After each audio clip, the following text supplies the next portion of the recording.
Sur la parashat Vaera, hein, puisque on suit toujours les parachutes ici. Et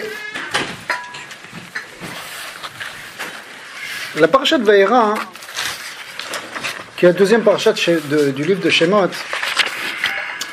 elle s'ouvre sur des versets qui sont assez étranges, qui obligent les Mefarshim à se poser des questions, à essayer de comprendre de quoi on parle. Je vais lire un petit peu et on va expliquer le contexte. Et après, on va avancer dans d'autres idées de la paracha, qui seront liées évidemment à ce qu'on va dire maintenant. Vaidaber Elokim El Moshe Vayomer Elav Ani Hashem. Ça, c'est le premier verset de la paracha.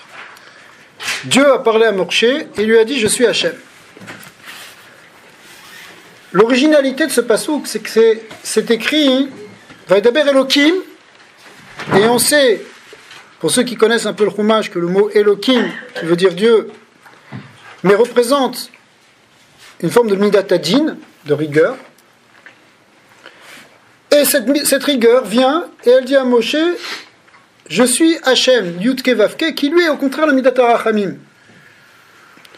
Donc on a quelque chose de curieux, c'est-à-dire un attribut de din qui dit en fait: Je suis la midat harachamim. Regardez ce verset. Hachem parle à Moshe, Elohim parle à Moshe, et lui dit: Je suis Hachem. C'est quoi l'information ici? Qu'est-ce qu'il est venu lui dire? Alors, Rashi explique que ce verset, en fait, il suit immédiatement la fin de la paracha précédente, dans laquelle, qu'est-ce qu'on a vu? On a vu que Moshe Rabbeinu est retourné en Égypte, après s'être marié à Midian, etc., d'être resté chez son beau-père. Finalement, Hachem s'est révélé à lui, il lui a dit: Va en Égypte, et tu vas parler au Béné Israël, tu vas dire que je suis venu vous délivrer, tu vas aller voir Paro, tu vas lui dire qu'il laisse partir mon peuple. Moshe Rabbeinu résiste pendant une semaine, Akadosh Baruch Hu lui donne des signes, il lui donne le signe du bâton avec le serpent, du bâton avec le sang, de la Metzora, de la lèpre sur sa main. Finalement, Moshe Rabbeinu n'a pas le choix, il part, il arrive en Égypte, il accomplit sa mission, les Béné Israël viennent et l'écoutent, alors que Moshe Rabbeinu avait peur qu'ils ne l'écoutent pas. En réalité, non, les Béné Israël ont eu confiance tout de suite en Moshe Rabbeinu. Mais il va voir Paro, et là, ça se passe mal. Parce que, au lieu que Paro lui dise: Ok, vas-y, c'est bon, c'est le moment de sortir, ça fait longtemps que vous êtes là. Paro dit: Quoi? Vous avez le temps de penser à sortir? C'est-à-dire que vous ne travaillez pas assez. Donc on va vous rajouter du travail. Non seulement vous allez faire la même quantité de briques, mais cette fois-ci, on ne va plus vous fournir la paille, vous allez la chercher vous-même. Il faudra marcher des dizaines de kilomètres chaque jour pour aller la chercher. Et donc, le travail devient totalement impossible. Ça devient des travaux forcés qui sont plus qu'exténuants, qui sont quasiment irréalisables. Et ceux qui sont, les shotrim, qui sont censés surveiller les Béné Israël, qui sont des juifs, eh bien, et qui doivent rendre des comptes aux Égyptiens, eh bien, ils n'arrivent pas à fournir le bon compte, et du coup, c'est eux qui se font frapper, et l'oppression augmente, la pression devient totalement insupportable.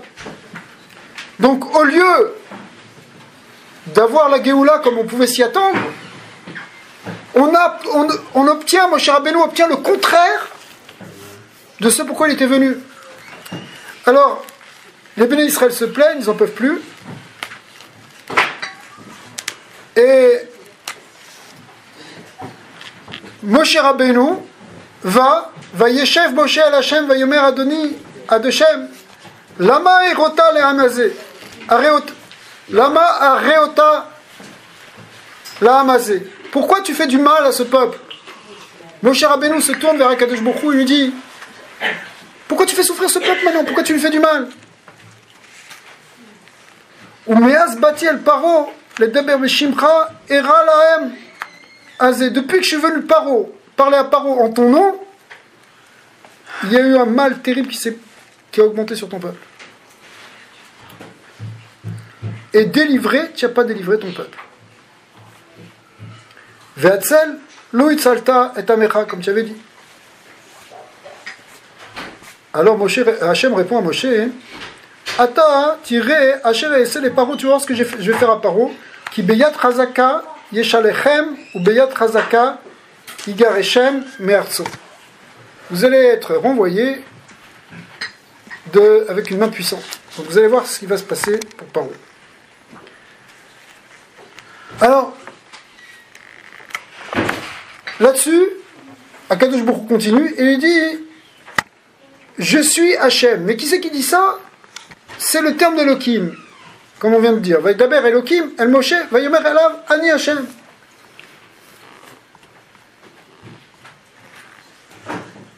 Toi, tu vois qu'il y a la Midat Hadin.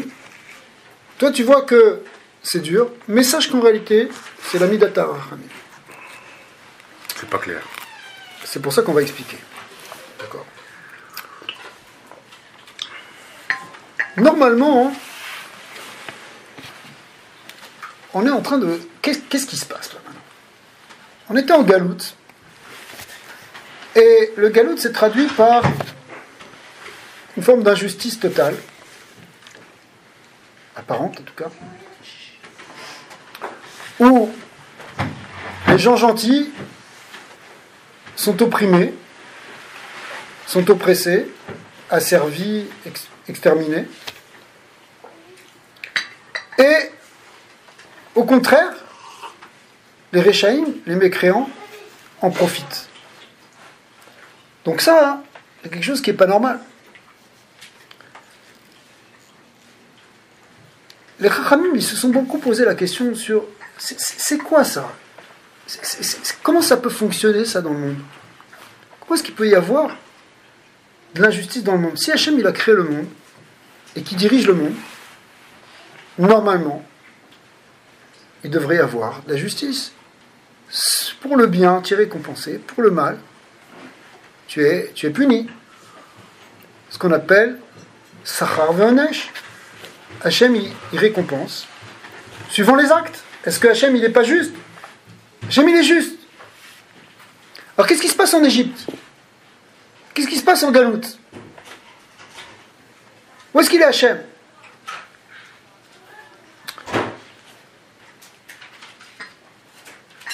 Plus que ça, quand on attend que Hachem, maintenant, doit se révéler, au buisson ardent, Moshe Rabbeinu a eu une révélation d'Akadosh Baruch Hu qui lui annonçait cette révélation qui allait avoir lieu à une échelle beaucoup plus grande, au moment du Har Sinaï, au moment de la sortie d'Égypte. Donc on attend une révélation d'Hachem, et non seulement elle ne se produit pas, mais l'obscurcissement, le voilement d'Hachem, il augmente. Alors pour répondre à la première partie de la question, ce temps d'exil dans lequel, que les Chachamim appellent Let Din Velo Dayan, il n'y agit ni justice, ni juge. Ni justice, ni juge. Pourquoi? Parce que c'est l'injustice. C'est des Réchaïm. La justice des nazis, c'est une justice. C'est de l'injustice pure. Celle des Égyptiens, c'était la même chose. Dans ce moment-là, quand on vit des périodes comme ça, quand le monde traverse ce genre de période, la Kabbalah explique que le visage d'Hachem est voilé au maximum. C'est un moment qu'on appelle aussi dans la Kabbalah, qu'on compare à un moment où c'est comme quand un bébé est encore dans le ventre de sa mère. Il ne voit pas ce qui se passe à l'extérieur, et nous, on ne le voit pas non plus. Et au contraire, à l'intérieur, il y a tout un processus de fabrication, de construction.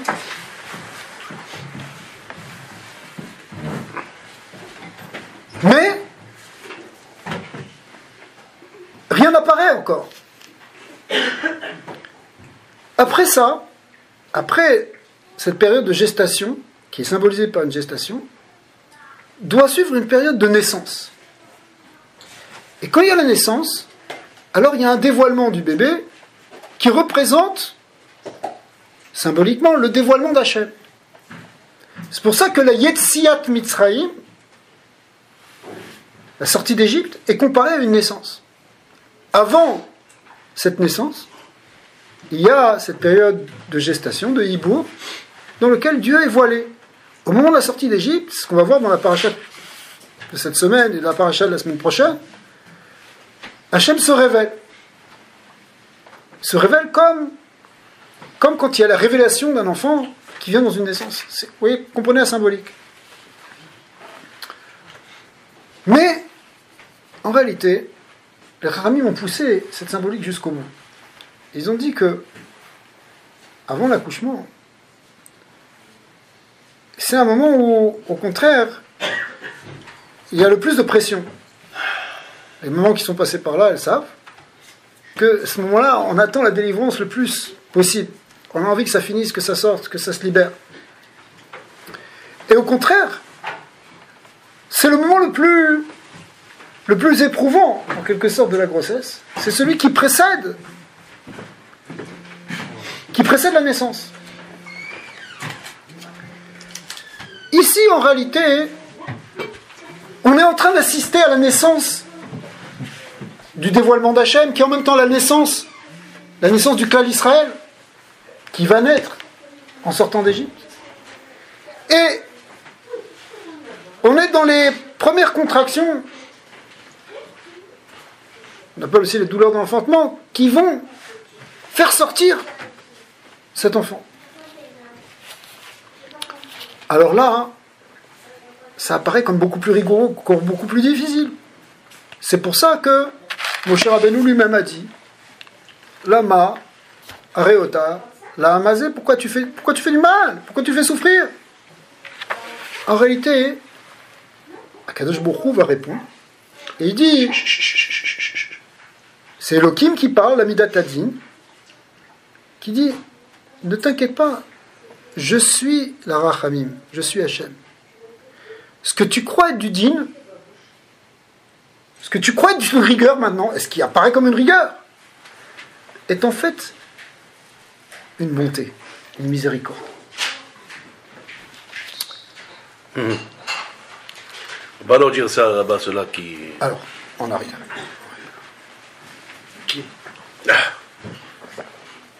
C'est comme aujourd'hui. Aujourd'hui, j'aurais dit ça il y a 60 ans à Auschwitz ou à Bergen-Belsen ou à tous les camps de concentration. Je leur dis, c'est juste un dévoilement et c'est le chesed par excellence, c'est juste qu'on... Là-bas, c'était un peu spécial, encore un petit peu différent. Tu peux pas comprendre une chose pareille. Mais... Tu peux pas comprendre ce dévoilement. C'est pour ça que les gens, ils ont du mal à comprendre pourquoi il y avait ce voile. Très dur à comprendre. C'est pour ça qu'on ne peut pas leur questionner, leur émouna et tout ça. Alors, comme il a dit Rav Koenig, je crois, ou Rav Koenig, ou le Rabbi, je sais pas. C'est une cas bifnatzmo. alors, si on bonne remarque, aujourd'hui, par exemple, on peut se demander dans quelle période on est. C'est quoi ce qu'on vit actuellement? C'est quoi? Par rapport au dévoilement d'Hachem, est-ce qu'Hachem il est voilé? Est-ce qu'il est un peu dévoilé? Est-ce que c'est la grandeur de Dieu qui est révélée? Ramim nous disent la grandeur d'Hachem elle est révélée dans les périodes où il y a le Beth Amikdash, quand il y a le temple, par exemple, quand il y a les prophètes, les Névim. Quand Mashiach va se révéler, c'est un moment de gadlout, de grandeur de la révélation divine. L'exil qu'on a vécu là depuis 2000 ans,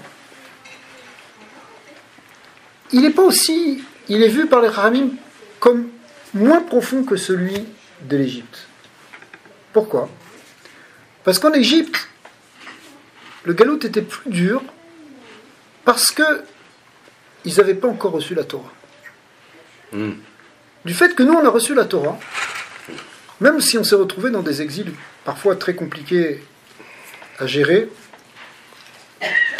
malgré tout, le Ham Israël était toujours attaché à Hachem dans sa globalité. Il avait toujours une certaine dimension de la révélation divine qui se faisait rien que par l'étude et par la pratique de la Torah. C'était le GPS.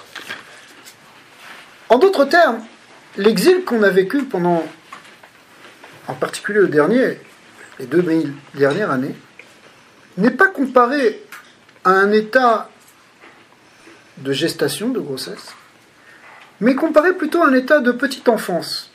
Dans la petite enfance, par rapport à l'âge adulte, l'enfant aussi ne comprend pas le monde entier, il n'a pas encore un date développé, il est encore dans des petites choses.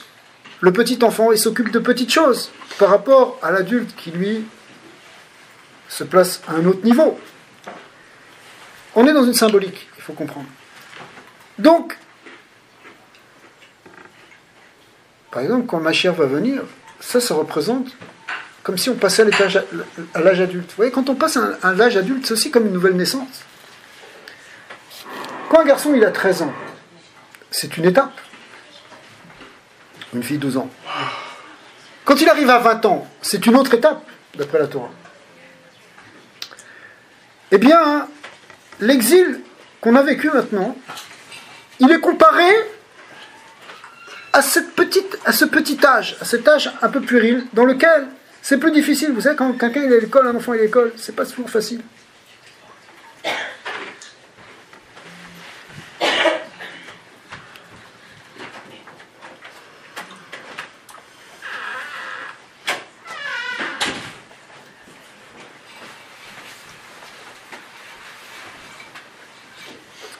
Avant d'arriver au passage à l'âge adulte, entre l'enfance et le moment où on devient adulte, dans la Torah, il y a deux moments où on devient adulte. Un à 13 ans et un à 20 ans. 13 ans, et pour les filles c'est 12 ans, on devient chayav des mitzvot, on devient un bar da'at, on devient quelqu'un de responsable. Mais on n'est pas encore chayav bidei shamayim, on n'est pas encore complètement responsable vis-à-vis de Dieu. La responsabilité est encore pas totale. C'est à l'âge de 20 ans que là, on doit répondre de tous nos actes. Dans les deux cas, avant chaque passage, avant le passage à 13 ans ou le passage à 20 ans, qui va être donc comme une naissance à quelque chose de nouveau, on passe encore par une espèce de contraction, de difficulté, un peu comme avant la naissance du bébé.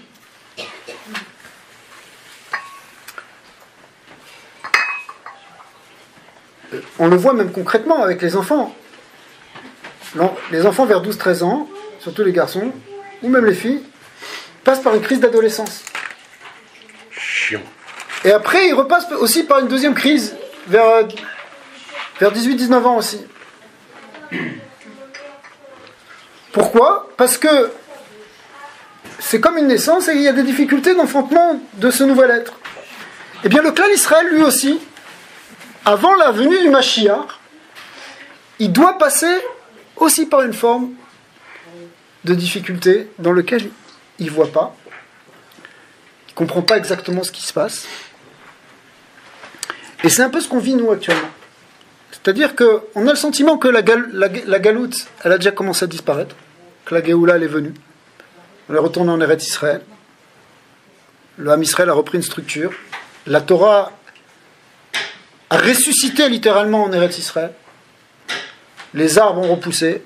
Tous les simanim de la Géoula sont là.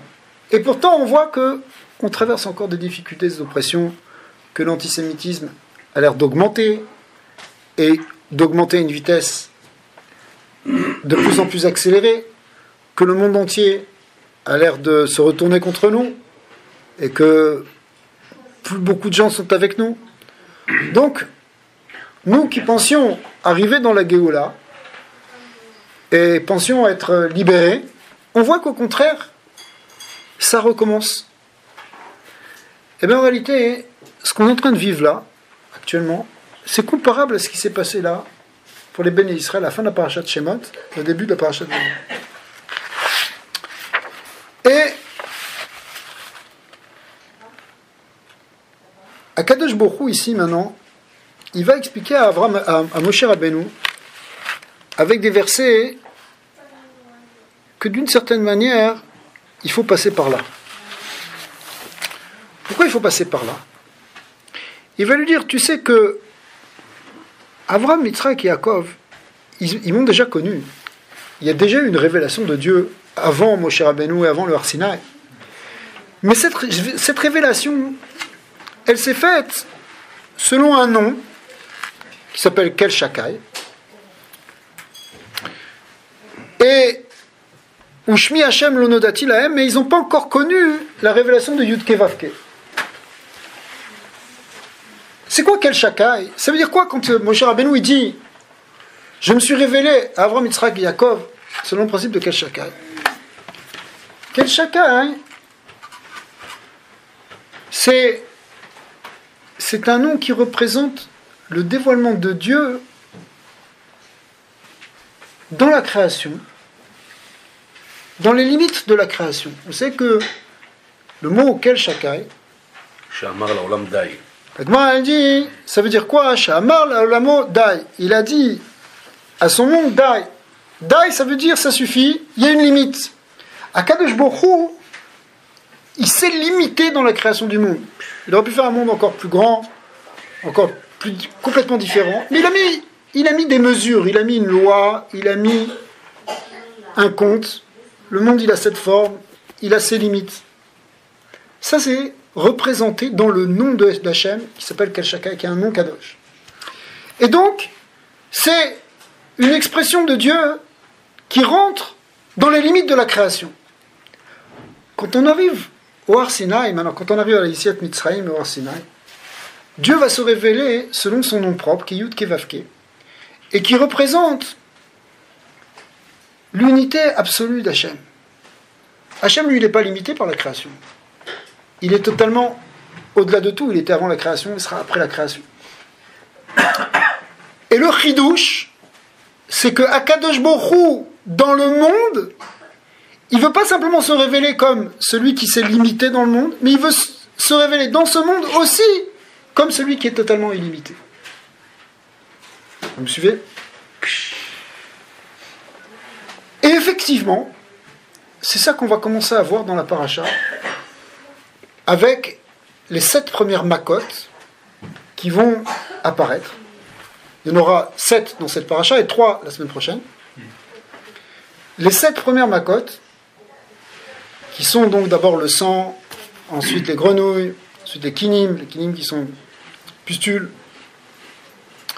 On va parler un petit peu des makotes, mais vont permettre à Akadosh Baruch Hu de révéler progressivement le fait qu'il n'est absolument pas limité par quoi que ce soit. Et que non seulement c'est lui qui dirige toute la création, mais que la création n'a strictement aucun pouvoir en tant que tel. C'est Hachem qui fait tout exister, jusqu'au moment où on ira au point ultime avec la Makat Bechorot, avec la mort des premiers-nés, on verra que c'est lui qui est le maître de la vie et de la mort de manière absolue.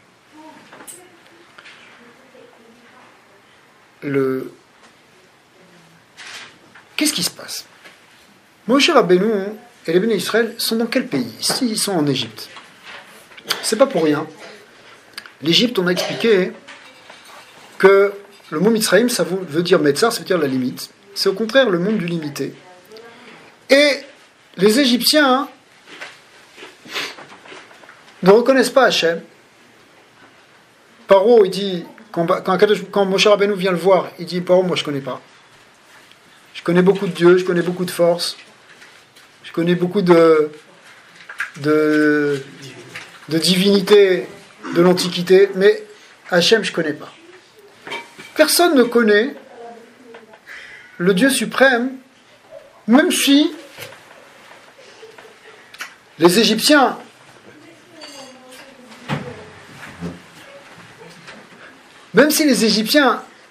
étaient peut-être prêts à reconnaître l'existence d'un Dieu suprême,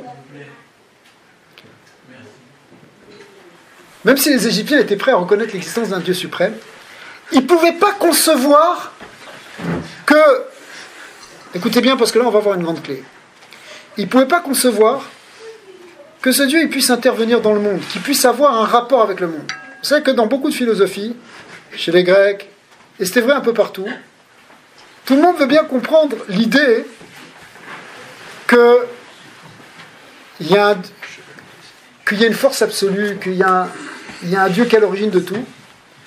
Mais la plupart des gens disent on n'a aucun rapport avec ce Dieu suprême. On ne peut pas avoir de rapport. Est-ce que vous pourriez avoir de rapport avec le maître du cosmos? Vous ne pouvez pas avoir rapport. C'est comme ça que les gens pensaient. Donc Paro, il dit, moi je ne connais pas, parce que c'est inconnaissable ton truc. On ne peut pas connaître, c'est quelque chose qui dépasse le monde. Donc qu'est-ce que tu veux connaître? Par contre, Paro, et c'était ça son originalité à lui, il avait développé quelque chose qui est le suprême orgueil. Paro lui-même, il disait que c'est lui qui avait produit le Nil, qu'il était le maître du Nil, et que donc toute la Beracha qui descendait en Égypte, ça venait par lui. Le suprême orgueil, c'est quand l'homme il se prend pour Dieu. Ça, Paro, en réalité même Moshe Rabbeinu, il avait peur d'aller chez Paro, il craignait d'aller chez Paro, jusqu'à ce qu'Hachem il a dit Boel Paro, vas-y. À chaque fois il avait peur d'y aller, parce que le tzaddik, les tzaddikim, eux ils sont pas habitués normalement à faire preuve d'orgueil comme ça. Eux, au contraire, toute leur force elle vient dans le bitoul, dans la hanava, dans l'effacement. Le tzaddik c'est quelqu'un qui ne développe pas l'orgueil. Au contraire, Moshe Rabbeinu, c'était l'homme le plus humble. Et il était tellement humble que qu'est-ce que tu veux faire avec quelqu'un d'orgueilleux? Quelqu'un qui se dit, mais moi je suis maître du monde. Alors, comment dealer, on dirait aujourd'hui, comment dealer avec un gars pareil? Même Moshe Rabbeinu, il ne savait pas. Parce que Hachem lui a dit, t'inquiète pas, je vais t'aider sur ça. Toi aussi, tu vas pouvoir dire c'est moi qui va parler dans ta bouche. Veillez une picha, je serai dans ta bouche. C'est Hachem lui-même.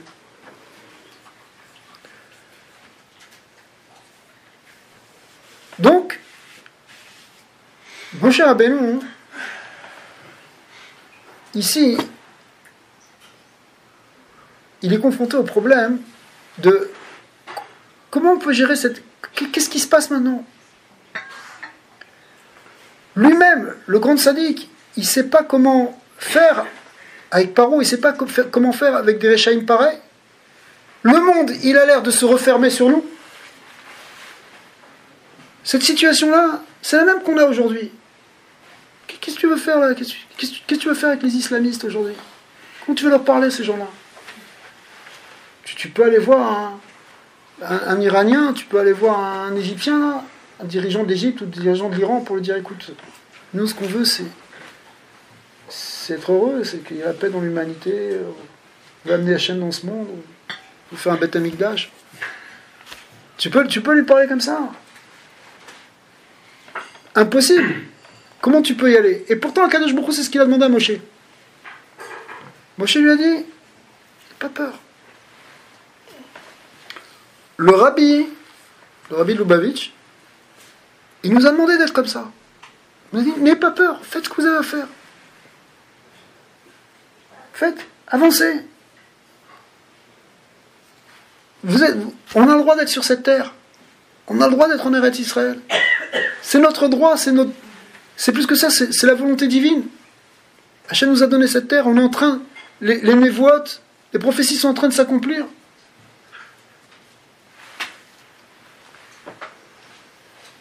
Tout le travail qu'il va falloir faire, pour nous, c'est d'abord un travail de Emouna.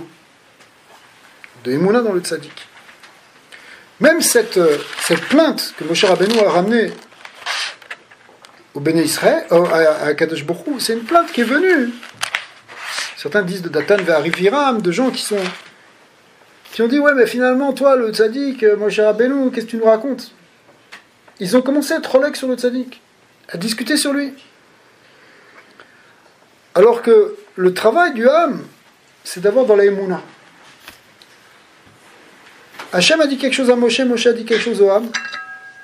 Ah, tu vois pas, ça paraît pas logique ce qui est en train de se passer. Ça a l'air d'être le contraire même de ce que tu aurais pu attendre. Sache qu'en réalité, ça fait partie du processus de naissance. Pour qu'il y ait la Géoula, il faut passer par un entonnoir d'abord. Il faut passer par un moment d'obscurité, un goulot d'étranglement.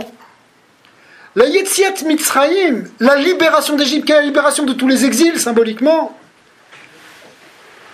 Les Chachamim nous disent, c'est le Pessar, la bouche qui s'ouvre, c'est comme le passage de la tête au corps. Quand on mange la matzah, il faut qu'elle traverse la gorge. Mais à cet endroit-là, c'est plus étroit. On a expliqué que Paro lui-même, les Chachamim me disent que Paro, c'est le Oref.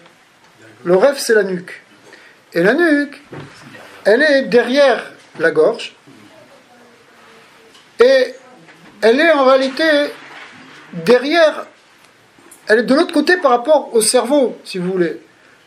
Le cortex, l'endroit par lequel on réfléchit, il se situe essentiellement au niveau du front, devant. Quand vous voulez vous concentrer, comment vous faites? Vous plissez votre front. Pourquoi? Parce que vous concentrez votre énergie sur le devant du cerveau. L'arrière du cerveau, la partie la plus arrière, c'est un cerveau archaïque, c'est un cerveau inconscient. Le côté conscient, il se place devant, du côté du panim. Alors que du côté de la face. Alors que le côté inconscient, il se situe derrière. Pourquoi on explique ça? Pour expliquer que ce passage par Paro, ce passage au moment de la sortie d'Égypte où il faut faire tomber la clipa de Paro, ça passe par une phase de non-compréhension. On ne comprend plus.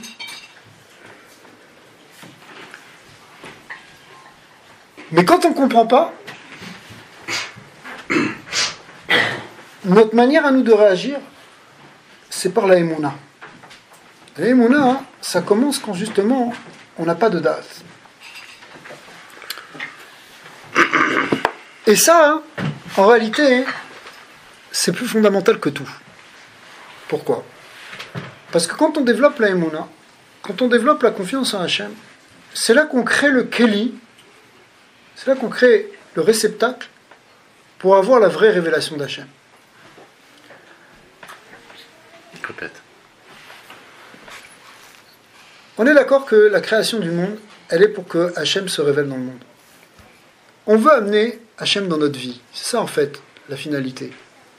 La finalité de la création, c'est qu'on soit plus simplement dans un monde matérialiste, obscur, qui n'a pas de sens.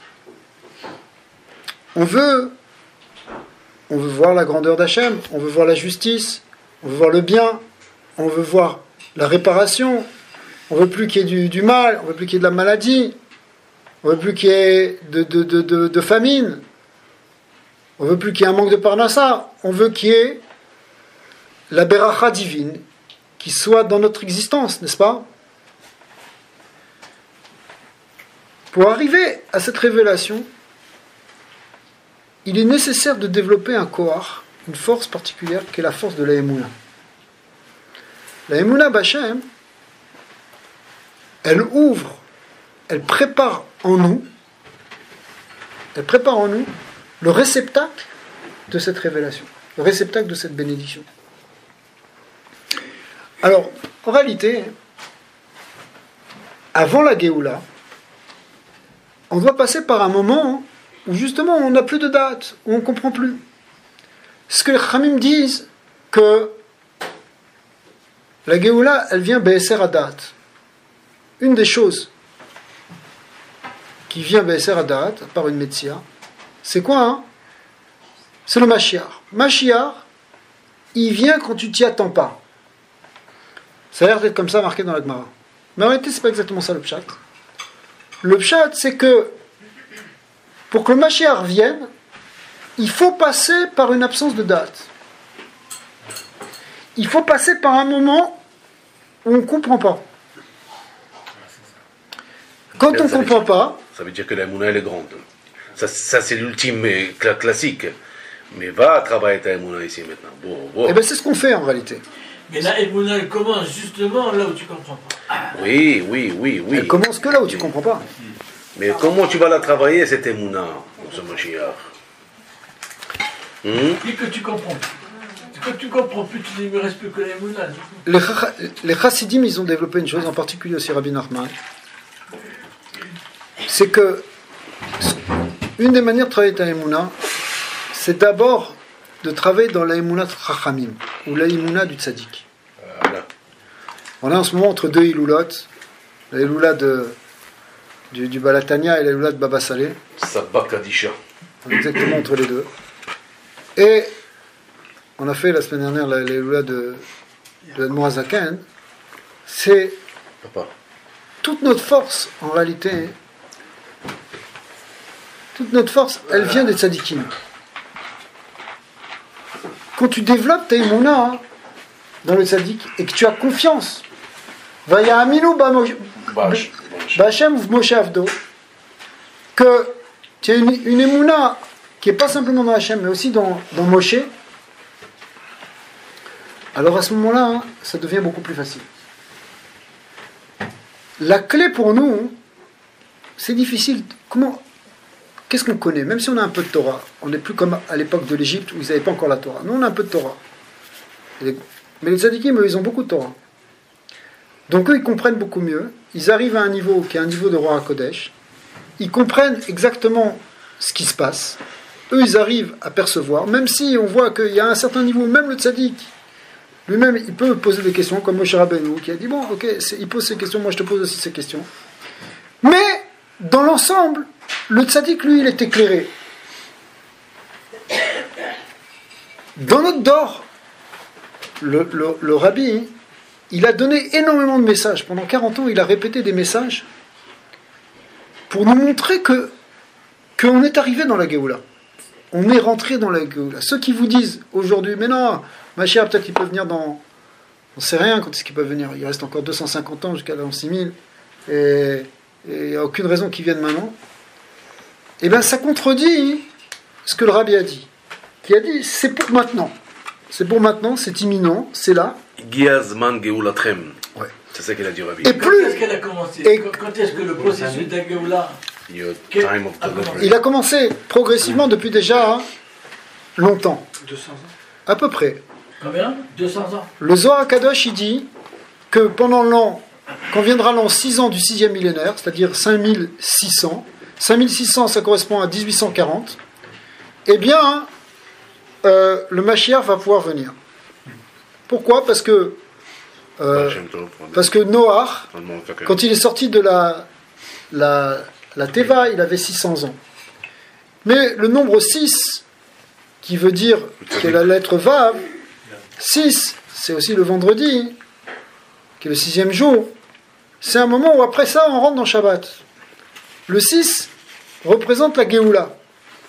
Donc le 6e millénaire, c'est un temps propice à la Géoula, alors que le 5e millénaire, c'était un temps qui était difficile, où on pouvait difficilement imaginer la Géoula. Maintenant, on est dans le 6e millénaire, on est en 5773, donc on est la 773e année du 6e millénaire, mais depuis la 600e année du 13e millénaire, le Zohar HaKadosh avait dit déjà il y a 1000 ans que à cette année-là, de 5600, déjà pouvait venir la Géoula. Et les Chachamim m'ont expliqué que la Géoula, elle a commencé à venir à cette époque-là, puisque dans ces années-là,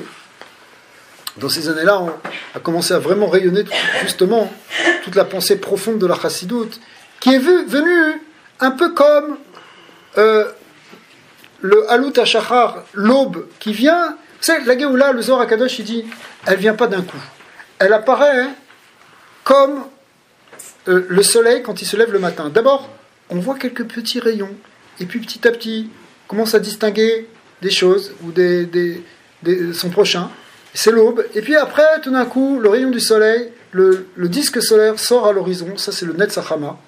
Et là, on commence à y voir beaucoup plus. Et puis après, il va monter jusqu'à arriver au zénith. Et donc, pourquoi? Parce que, je ne sais pas si on l'a déjà expliqué dans ce cours, mais le Zohar donne comme image quelqu'un qui aurait été enfermé dans une cave pendant des dizaines d'années. Tu ne peux pas le mettre en plein soleil directement. On a été dans le Galout pendant très longtemps. Et donc, pourquoi? Parce que si tu le mets tout de suite au soleil, il va être ébloui. Alors comment tu fais? Tu lui ouvres un tout petit peu la porte au départ. Ou tu lui mets des Ray-Ban. Oui. Il y a aussi des vendeurs de lunettes qui peuvent débarquer. Il y en a en vente en ce moment. Ok. Alors, qu'est-ce que tu fais? Tu ouvres légèrement la porte pour qu'il s'habitue progressivement à la lumière. Et bien c'est exactement ce qu'on est en train de vivre. Après 2000 ans de galoute, les plus jeunes ici, peut-être ils ne se rendent pas compte de ça, mais on est encore des générations qui ont été traumatisées par l'exil, qui ont subi, qui étaient comme enfermés dans des caves. Okay. Alors, laisse-les-moi. J'en ai plus besoin que ça. Et donc la Géoula, elle doit apparaître progressivement. En même temps, le Zohar il dit que c'est comme une phase de convalescence où progressivement on reprend des forces jusqu'à arriver à pouvoir maintenant marcher en plein soleil. Alors c'est exactement ce qu'on est en train de vivre aujourd'hui. On le voit dans le Ham Israël, petit à petit, depuis à peu près une centaine d'années, à peine, même pas, petit à petit, en tout cas depuis 60 ans, ça se voit, il reprend des forces de plus en plus, même s'il souffre encore des affres du galout. C'est pour ça qu'on voit encore des réactions bizarres chez certains juifs qui ont encore des désirs de s'auto-punir ou de soutenir plus les ennemis que nous-mêmes. Pourquoi ? En réalité, ça c'est encore des dérèglements psychiques au sens global du Ham Israël, de gens qui sont encore malades de l'exil. Parce que normalement, si tu es sain d'esprit, tu réagis pas pour soutenir celui qui est en train de vouloir t'écraser. Tu es encore là dans un phénomène connu de la victime qui aime et soutient son bourreau, le syndrome de Stockholm là. Mais ça c'est quoi hein ça prend du temps. Ça prend du temps. Mais de même que en exil, en Égypte, à Kadosh Baruch Hu, il a envoyé un Goël qui était Moshe Rabbeinu, qui est venu donner courage au Bnei Israël. Nous aussi, on a eu des tzadikim, on a eu un tzadik, on a eu des tzadikim depuis tous les grands maîtres de la Chassidoute, surtout, mais aussi bientôt c'est l'Aïloula de Baba Saleh. C'est des gens qui ont cru dans la Géoula. Baba Saleh aussi était quelqu'un qui avait cette vision-là, une vision de Géoula, pas une vision de, vous savez, on est encore en exil, on va retourner en exil, il va y avoir une catastrophe qui va se passer. Le Rabbi a dit clairement qu'il n'y aura plus jamais de Shoah. Le Rabbi a affirmé. Donc ceux qui vous disent, oui, mais on a peur d'une deuxième Shoah, des choses comme ça. Oui, eh ben, il ne faut pas avoir peur, il est en train de préparer sa propre chute. À l'époque de Saddam Hussein, le Rabbi avait ramené le fameux midrash, le Yalkut Shimoni, qui explique que là-bas, le roi de Perse va se lever, il va commencer à lever des grandes armées et à faire peur à tout le clan d'Israël, et le Ham Israël va se mettre à trembler. Et Akadosh Baruch Hu va apparaître, il va dire, mais pourquoi vous avez peur ? Igi Azman Geoula Techem. Voici que le temps de votre Geoula est en train d'arriver, et ne vous inquiétez pas, ce roi de Perse est en train de préparer sa chute. Ça, c'est ce que dit le Yalkut Shimoni. Le Rabbi, à l'époque, il a utilisé ce midrash pour expliquer que c'était l'Avdavka, c'était pas simplement le roi de Perse, mais c'était aussi le roi de Bavel. Et il a expliqué ça en parlant de Saddam Hussein à l'époque. Il a dit, il ne faut pas avoir peur, parce qu'on va assister à sa perte et à sa chute. Et effectivement, c'est ce qu'on a vu. On a vu quelqu'un qui a fait frémir toute la terre, tout le monde avait peur, à l'époque il y avait des armes chimiques, c'était une grande frayeur quand on avait commencé la guerre du Golfe. Mais en réalité, le Rabbi a dit non, vous n'avez pas besoin, vous n'avez ni besoin de masque à gaz, vous n'avez besoin de rien. Le Rabbi pouvait dire ça. Comment il pouvait dire ça ? Il pouvait dire ça uniquement parce qu'il avait, à ce moment-là, un degré de prophète. Il n'y a qu'un prophète qui peut dire ça. Ça, c'est un degré de névoie. Ouais. Mais en réalité, le Rabbi, après ça, il a expliqué que ce midrash, il n'est pas fini d'être expliqué parce que il va se produire aussi avec le vrai roi de Perse. Donc c'est ce qu'on va voir maintenant aujourd'hui. Ce qu'on va voir. Nous, on a cette confiance que même si l'Iran il fait peur, en réalité, il est en train de préparer sa propre chute. Amen. Okay. Mais ça dépend de comment on voit les choses. Est-ce qu'on a confiance ou est-ce qu'on n'a pas confiance ? Alors vous allez me dire, mais oui, mais pour l'instant, on vit encore des moments difficiles, et il y a encore des choses terribles qui peuvent se passer. Mais ce qu'on doit avoir, c'est avoir cette confiance totale que Kadosh Baruch Hu, il est en train d'amener cette Géoula.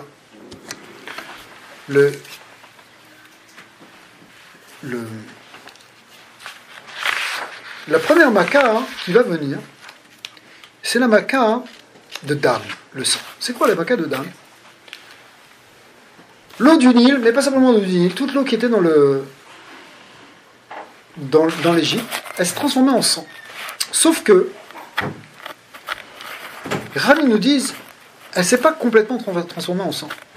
Pour les Égyptiens, c'était du sang. Pour les bénis d'Israël, c'était de l'eau. Plus que ça, quand les Égyptiens ont commencé à boire du sang, en se disant il faut bien boire quelque chose, ils sont tombés malades, il y en a qui mouraient. Donc ils sont venus, ils ont commencé à acheter, les Midrashim nous disent qu'ils ont commencé à acheter de l'eau au bénis d'Israël. C'est comme ça que les Juifs ont commencé à s'enrichir. Qu'est-ce qui se passe? On a une Maca, qui est la première, mais qui va donner le ton pour toutes les autres.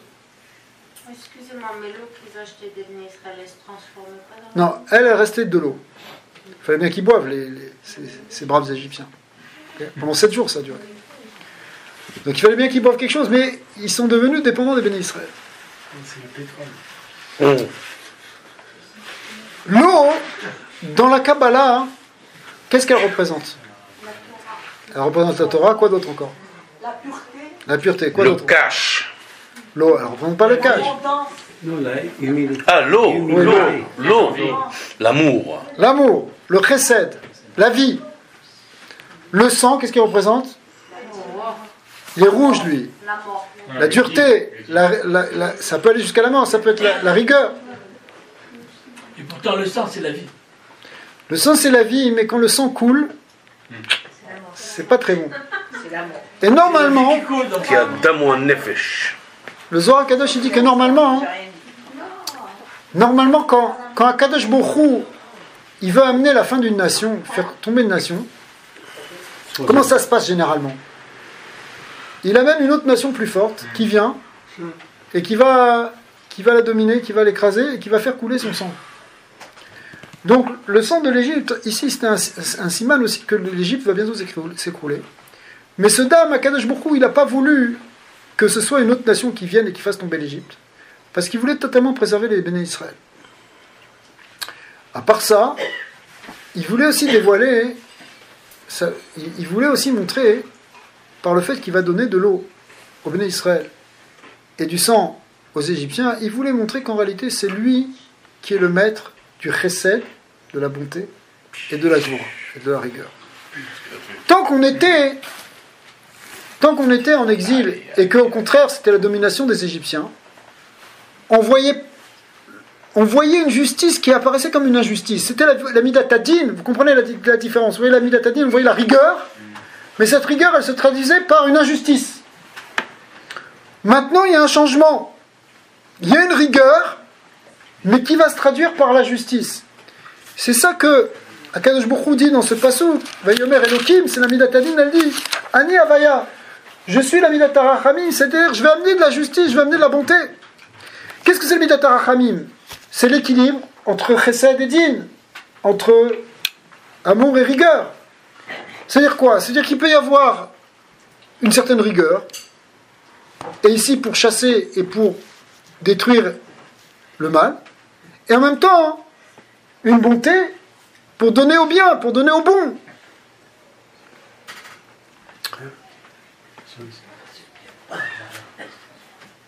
Pour qu'Hachem soit révélé dans le monde, pour qu'Hachem soit présent dans le monde, on l'a déjà expliqué depuis le début des cours qu'on fait ici, il faut trouver l'équilibre et la bonne mesure dans ces deux forces. Vous avez vu l'équilibre entre Abraham et Yitzhak, Abraham étant l'amour, Yitzhak étant la rigueur, Yaakov étant l'équilibre entre les deux, ce qu'on appelle Tiferet. Il faut gérer ces deux forces. Eh bien, voilà. On est en train de gérer les forces. Mais cette force-là, c'est comme si tout était mélangé au départ. On ne comprend pas. Le bien n'est pas bien distribué, le mal ne va pas au bon endroit. Et puis maintenant, il y a une organisation qui commence, qui va être la mise en place des forces divines, chacune à leur juste mesure. Le chesed et le din.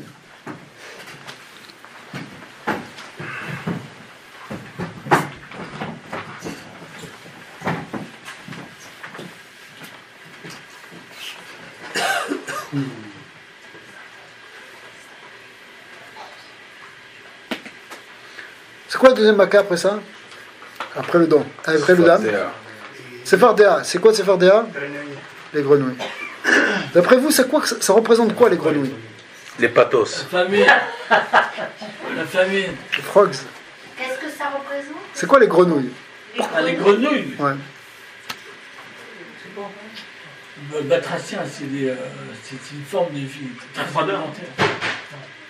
L'eau.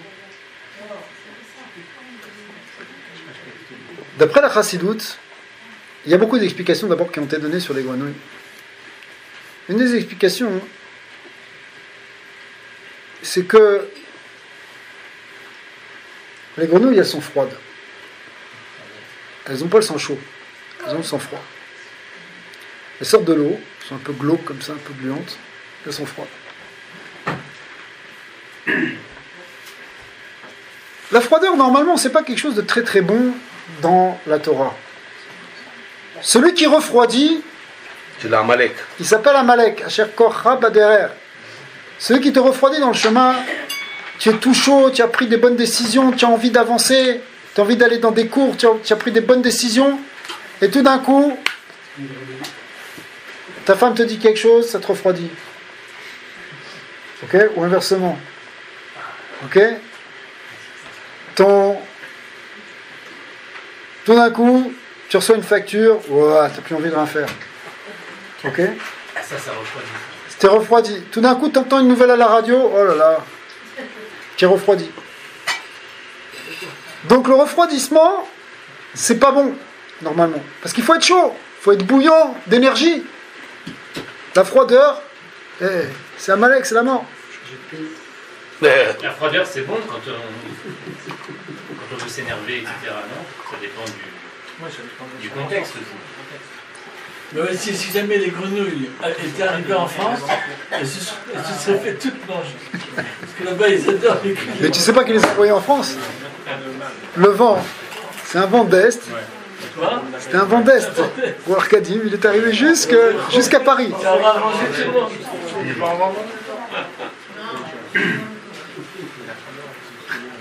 Alors il y a quand même une froideur qui est positive. C'est celle qui est capable de refroidir le feu du Yetzer Hara.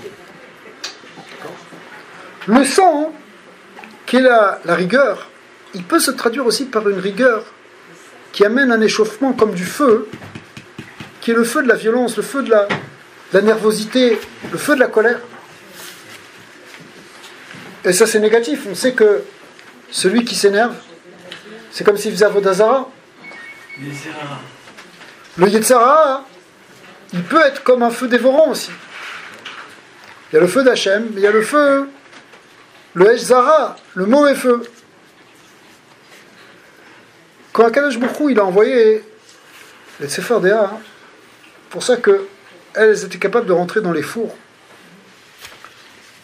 Elles étaient capables d'empêcher la cuisson du pain, ou de rentrer dans le pain, de refroidir le feu. Elles étaient capables de refroidir le feu de l'Égypte, le feu du mal.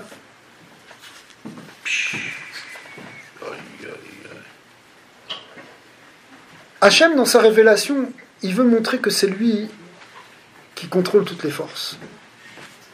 C'est lui qui peut mettre... C'est lui Qu'est-ce qu'il est parti chercher Hachem et Tzfardé? Aïe, aïe, aïe. Ils ont bien entendu qu'ils ont... Mais le Tsefardéa, il veut dire aussi Tzipordéa. C'est quoi hein? Dans Tzipordéa, c'est l'oiseau. C'est l'oiseau qui connaît, c'est l'oiseau qui parle. Le feu aujourd'hui, dans le monde, il est alimenté par une parole négative. Cette parole négative, c'est une parole qui... Regardez tous les discours de haine qui chauffent les gens, qui chauffent la colère des gens. Si Akadosh Baruch Hu, il veut arrêter ça, c'est ce qu'il a arrêté en Égypte. En envoyant les grenouilles symboliquement. Vous savez comment ça a commencé l'histoire de l'esclavage? Ça a commencé par un discours de Paro. Les Juifs étaient tranquilles à Goshen, tout d'un coup, Paro, il a vu que ce peuple il commençait à grandir, il a commencé à réunir tout le monde, il a fait un discours. C'était pas le discours du Caire, mais c'était déjà le premier discours en Égypte. discours du Caire d'Obama, le nouveau Paro. Enfin, le premier discours qu'il a fait, il l'a fait au Caire. Mais le premier discours que Paro il a fait aussi au Caire à l'époque. Et il a fait un discours qui était le discours dans lequel il a dit regardez ce peuple-là, il grandit, si jamais on est attaqué par nos ennemis, il va les aider, il va nous trahir. Ce qu'on a appelé plus tard le discours de la 5e colonne, qui est un discours qu'on a retrouvé dans plein de pays, où on disait les Juifs, ce sont les ennemis de l'intérieur, la 5e colonne, ce que disaient les Français, ce que disaient les Allemands, ce que disait tout le monde. Ok ? Eh bien, cette parole qui est la parole du feu, et ces paroles-là, pourquoi des fois on se met en colère, pourquoi des fois on s'énerve, et on dit des paroles négatives, on brûle tout le monde. Tu peux brûler, Chas Shalom, tu peux dire des paroles destructives à un enfant. C'est quoi ce feu qui sort de ta bouche là? Le Tsefardéa, à Kadosh Baruch Hu, il va calmer toute cette parole-là. Toute cette parole-là qu'il y a dans le monde. Aujourd'hui, le monde c'est un grand brouhaha de paroles qui sont des venins de serpent.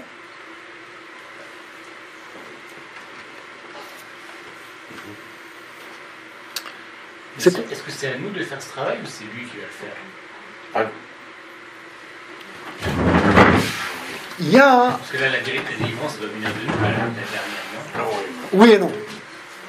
Oui et non, parce que Enfin, on doit Ki metzetecha meret Mitzrayim arenu niflaot. Tu vas nous montrer, à Kadosh Baruch Hu, tu vas nous montrer des merveilles, des miracles, comme ceux de la sortie d'Égypte. On sait que la Géoula, elle passe par des grands miracles. On va voir même des choses encore plus grandes. Non, d'accord, mais est-ce qu'on doit commencer le miracle? On doit faire venir le miracle? Non. Jusqu'à un certain point. Jusqu'à un certain point, parce que en réalité, comme on a dit tout à l'heure, les choses elles vont tellement en s'obscurcissant avant la Géoula qu'on comprend rien, qu'on ne sait pas quoi faire. Qu'est-ce que tu peux faire quand tu as des millions de gens qui disent du mal sur toi?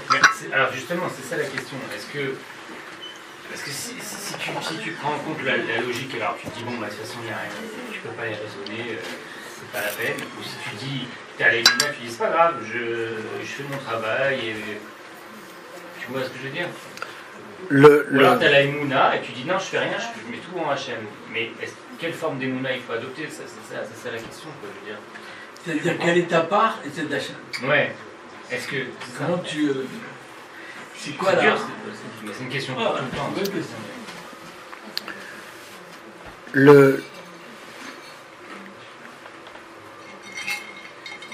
Il est certain qu'on est arrivé à un point où... Enfin, on est arrivé à un point. On est des créatures, on est des hommes et des femmes, on est des hommes, au sens des humains, qui ont leur rôle à jouer. On a des choses à faire. On n'est pas complètement passif. Mais en même temps, on n'est pas complètement actif. Pourquoi? Parce qu'il y a beaucoup de choses qui nous dépassent totalement. On n'est pas totalement dépassé. Il y a des choses qui dépendent de nous. Kadosh Baruch Hu nous a fait comme ça. On est entre, si vous voulez, entre 0 et l'infini. Paro, il se prenait pour l'infini. Le grand sadique. Alors c'est à 0. C'est ce que les makotes vont lui montrer. Et que l'infini, en vérité, c'est... Alors que Moshe Rabbeinu, qui lui s'est annulé totalement, il est devenu illimité. Il part avec l'infini.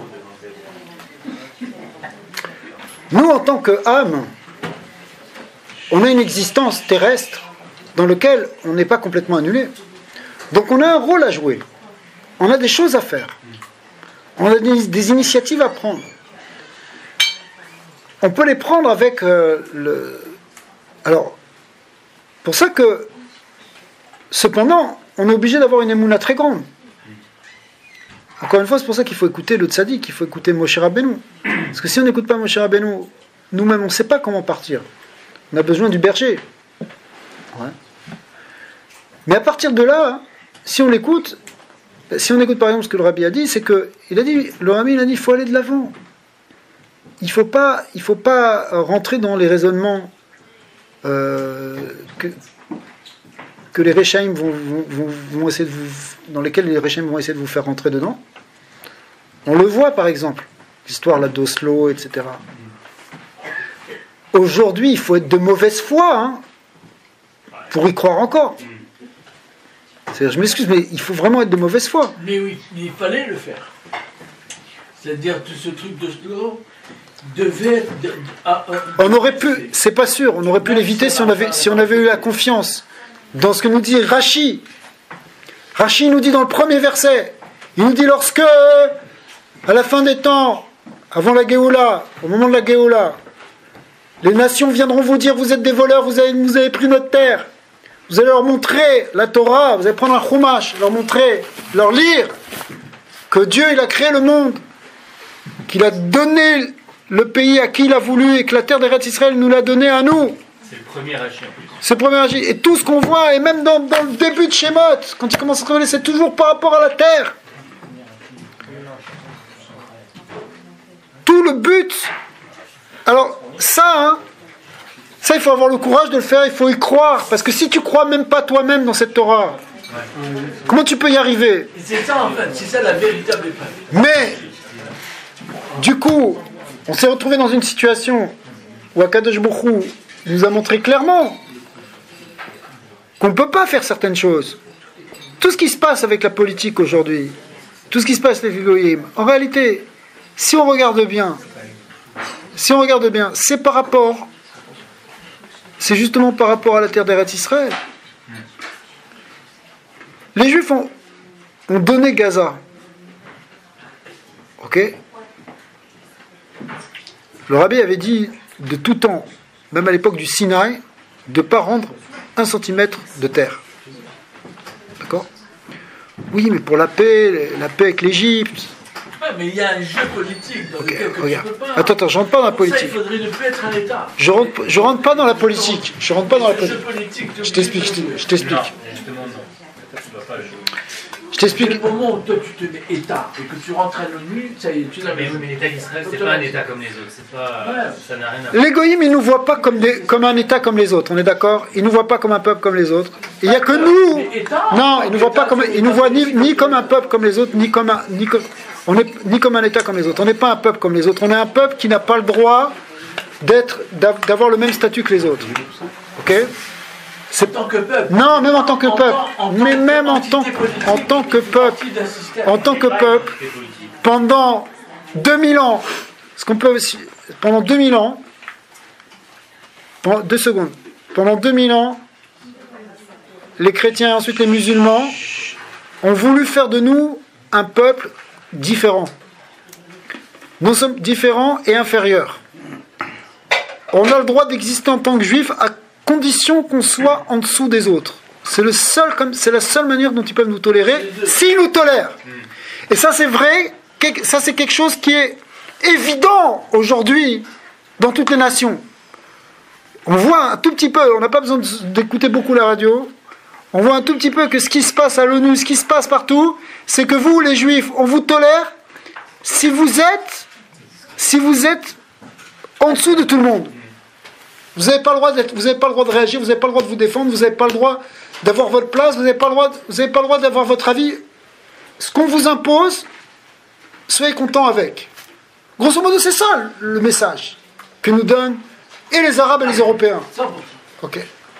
Donc, si c'est ça le message qu'on te donne, c'est un vieux message qu'on a déjà entendu, qu'on connaît, mais qui vient en réalité comme le reflet inverse de ce qui s'est passé au Har Sinaï. Parce qu'au Har Sinaï, il s'est passé qu'on a été au contraire mis au-dessus des autres. Pas parce qu'on voulait être supérieur, mais parce qu'on a accepté la Torah. Du fait qu'on a accepté la Torah alors que les autres n'ont pas accepté la Torah, on a eu un rapport privilégié avec Akadosh Baruch Hu, parce que pour avoir la présence d'Hachem réellement dans ce monde, on a besoin de la Torah. Les autres religions qui veulent accepter Hachem, il leur manque une clé essentielle, le lien, ce qui fait le vrai lien entre Dieu et les hommes, c'est-à-dire la Torah. Nous, on a accepté cette Torah, du coup, on est devenu spécial, on a pris une position spéciale parce que maintenant, on peut avoir une relation pleine avec Akadosh Baruch Hu. Donc de toute façon, on a un rapport différent. On a une situation différente. Le complexe qu'on a accueilli, qu'on a développé pendant 2000 ans, c'est que finalement, pour être tranquille, il faut faire ce qu'on te demande, donc être soit inférieur, soit en tout cas passer inaperçu, se fondre dans la masse, être un peuple comme les autres. Si on arrive à ça, on a tout gagné. Mais non, t'as pas tout gagné, parce que c'est pas ça ta mission, parce que t'es pas comme les autres, t'as une mission spéciale. Chacun il est spécial, mais le même Israël est spécial par rapport à 70 nations.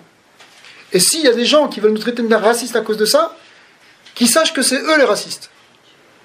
Parce qu'on n'est pas en train de mépriser qui que ce soit, c'est un fait qui est établi dans la Torah. C'est ce que Akadosh Baruch Hu il a dit, les âmes ségoula, vous allez être un peuple privilégié pour moi, parce que vous avez cette ségoula, ce trésor qu'est la Torah. Vous serez pour moi une assemblée de prêtres et de princes, c'est quoi? Eh bien, le Kohanim, Mamlechet Kohanim, c'est pourquoi vous êtes. C'est parce qu'on a reçu la Torah, c'est pas pour autre chose.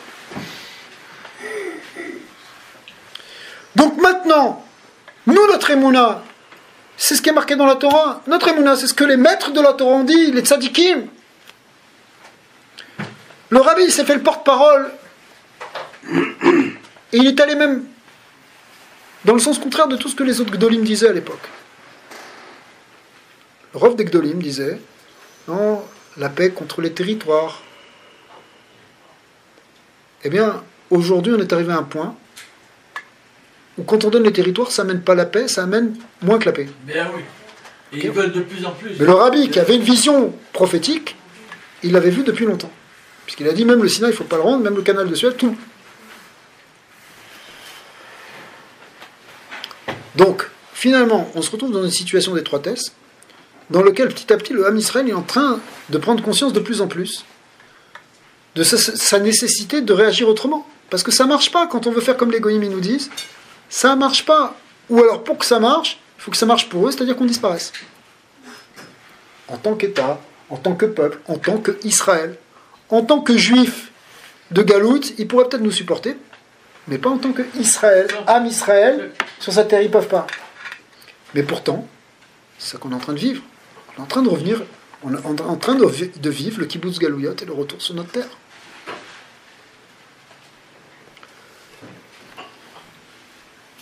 Ok, on pourrait développer encore quelques makotes. On va développer encore juste une. C'est quoi la troisième maka? Kinim. Kinim. C'est quoi les kinim? Les poux. C'est marrant les poux. Oh, ça c'est bon. C'est quoi les poux? Un parasite. Razak. Époux, c'est égal arabe. Ça c'est raciste par contre. Le pot, en fait de compte, pour moi, Notre quoi, c'est dans mon entier sur internet. Alors, faut faire attention. symbolise la tour. La tour. La saleté, Si c'est comme ça, je vais sortir des choses. la saleté, la tour. Mon entier, écoute. C'est le pot. Chez les contrebandes. Époux, égal arabe. Que Dieu nous en préserve.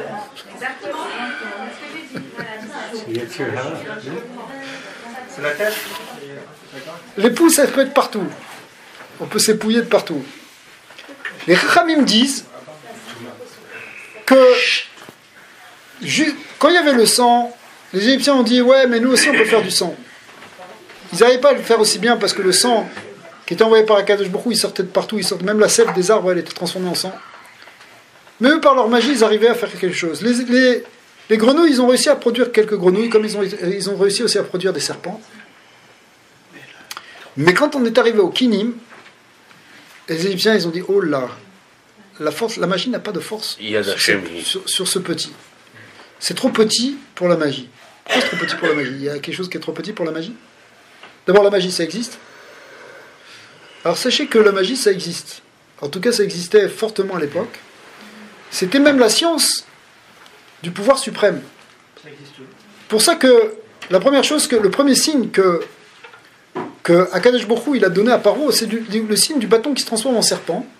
Et le bâton d'Aaron, il est venu, et il a mangé et il a avalé les serpents des Égyptiens. Pourquoi? Parce que les serpents des Égyptiens, le serpent c'était le symbole le symbole de Paro lui-même. Vous savez, le Paro, il avait un serpent sur sa tête. Pourquoi on l'appelait le Tanin Agadol, le grand reptile, le grand crocodile.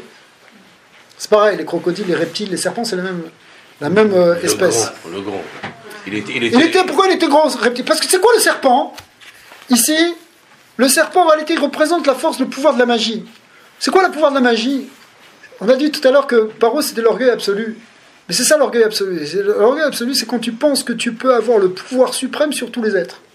Le magicien, il pense qu'il peut dominer, et il peut dominer d'une certaine manière, les êtres en les contrôlant psychiquement, en inventant. Il peut contrôler la création, il peut fabriquer de l'or avec du bronze, avec du plomb. Il peut faire des serpents, il peut faire des grenouilles. Il peut contrôler le monde. Il a le pouvoir. Le pouvoir, les gens croient dans l'illusion du pouvoir. Le pouvoir de la nature, le pouvoir des forces, de l'univers, si on les contrôle, on a tout le pouvoir. Et là, voilà que, au moment de la sortie d'Égypte, Akadosh Baruch Hu montre que c'est lui le maître absolu de la création, au-delà même de toutes les forces de la création, c'est lui qui les contrôle. Et plus que ça, c'est que sa force, elle descend même dans l'infiniment petit.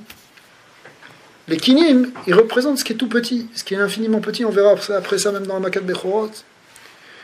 Mais l'infiniment petit, ça veut dire que la Hashgacha d'Akadosh Baruch Hu, celle-là, elle demande une intelligence, parce que pour contrôler tout ce qui est petit, il faut une intelligence qui dépasse l'intelligence humaine. L'intelligence humaine, elle peut contrôler certaines choses, mais elle ne peut pas rentrer en détail sur tous les aspects infinitésimales. L'infiniment grand et l'infiniment petit. L'infiniment grand, l'homme, il ne peut pas atteindre, mais ni l'infiniment petit, il n'y a que Hachem. Donc Akadosh Baruch Hu, il a voulu montrer ici avec les Kinim, la troisième Maka, elle a montré aux Égyptiens que c'est vraiment lui le maître de tout ce qui se passe, de toutes les forces qui sont dans l'univers, même celles que tu ne vois pas. Et c'est pour ça que même Paro lui-même, il a subi ces Kinim, ils ont tous subi ces choses-là. Là encore, dans cette Maka, on voit l'importance en réalité de la Emouna dans Akadosh Baruch Hu. La Emouna que même dans ce que tu vois pas, même dans ce que tu comprends pas, même dans ce sur quoi on n'a aucune shlita, aucun pouvoir, en réalité, la main d'Hachem, elle peut être là. Donc, toutes les makot, elles vont amener ça, après les animaux, les bêtes sauvages, qui représentent aussi toutes les forces qui sont dans l'univers, les forces animales, mais qui représentent aussi les forces qui sont dans l'homme. Les animaux sauvages, c'est aussi les sauvages qu'on voit autour de nous. Ok, arrêtez ça, Akadosh Baruch Hu qui contrôle tout ça. Et comme ça, vont venir tous les plans, jusqu'à la grêle, la lèpre, la grêle, toutes ces macotes en réalité, elles vont arriver à la démonstration que Akadosh Baruch Hu, il est celui qui contrôle tous les aspects de la création. Et il y a que nous on soit mitrazek dans la Emouna, que Akadosh Baruch Hu, il est en train de venir aujourd'hui, que ce qui va se passer, c'est des démonstrations où Hachem va se montrer. Et en réalité, moins on a de la Emouna et plus on veut aller dans le sens de ce que les nations nous disent, et plus on retarde le processus. Plus on est là pour faire plaisir aux goyim, on va jeter des juifs de leur terre, on va essayer d'aller dans ce sens-là. Plus on va aller contre le sens de la Torah et des tzadikim, et plus on rajoute des difficultés. Alors qu'au contraire, tout le but, c'est de regarder, vous allez voir ce qui se passe, et vous allez comprendre, puisque Hachem, il se révèle dans le processus de Géoula. Il y a qu'on puisse voir ce processus de Géoula, Miyat Mamash, comme le Rabbi l'a dit, que c'est là, c'est imminent, c'est à notre portée, c'est quelque chose qu'on est en train de vivre, et même si on a l'impression que ça se resserre, et que c'est plus difficile, au contraire, il faut changer notre vision, il faut être positif, il faut voir positif, il faut croire dans ce que le Rabbi et ce que tous les tzadikim nous ont dit depuis 3500 ans, et même avant, de ce que Hachem a dit à Abraham. Et Mamash, on va voir ça de manière concrète et réelle, et on va le voir dès à présent. Amen. Sarah, comment Le coup, les non-nichements.